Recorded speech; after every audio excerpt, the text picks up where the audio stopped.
बिंदास सवाल आपके स्क्रीन पर जो इस मुद्दे पर विरोध करने के लिए हम आपके सामने रख रहे हैं। पहला बिंदास बोल का प्रश्न यह है, हम पूछ रहे हैं देश के कई महत्वपूर्ण मुद्दों को छोड़कर सर्वोच्च न्यायालय समलैंगिक विवाह के पीछे इतना क्यों पड़ा है? यह हमारा पहला प्रश्न है।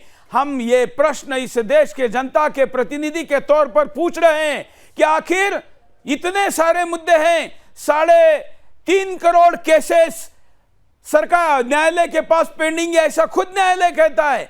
सरकार बार काउंसिल और संत समाज सभी विरोध में हैं, तब भी कोर्ट इसे आगे क्यों बढ़ाना चाहता है? आखिर इस देश के न्याय और कानून बनाने वाले इस क्षेत्र के सबसे 2 बड़े माध्यम इसके विरोध में, तो क्या यह भारतीय संस्कृति एवं समाज का मूल आधार परिवार व्यवस्था पर आघात नहीं है? ये मेरा मुख्य मुद्दा है और ये आघात है, ऐसा मैं मानता हूं और इसलिए कार्यक्रम कर रहा हूं। हिंदुस्तान को बर्बाद करने की योजना बनाने वाले शक्तियों का इसके पीछे हाथ नहीं है क्या? हाथ है और साबित करके दिखाऊंगा। इसके लिए हिंदुस्तान के सबसे महंगे वकीलों को करोड़ों रुपए इसकी फीस कौन दे रहा है? क्योंकि समलैंगिक विवाह की याचिका लगाने वाले जो भी 7-8 लोग हैं, उनकी अफोर्ड करने की इतनी फी देने की शक्ति तो है नहीं।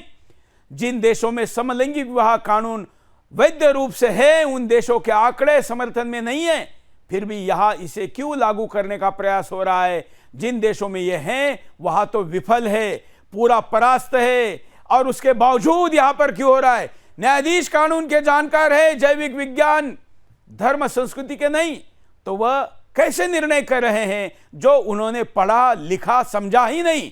आगे 8वां बिंदास बोल का प्रश्न है। हम आपके मन के प्रश्नों को ही स्क्रीन के द्वारा आप तक पहुंचाते हैं, आपके मन में धड़कते ज्वालामुखी को ही बिंदास बोल के द्वारा रखते हैं। आज प्रकृति के विरुद्ध पुरुष पुरुष महिला महिला होगा, और कल अगर मांग की जाएगी कि मनुष्य और पशु, तो क्या यह भी मानी जाएगी?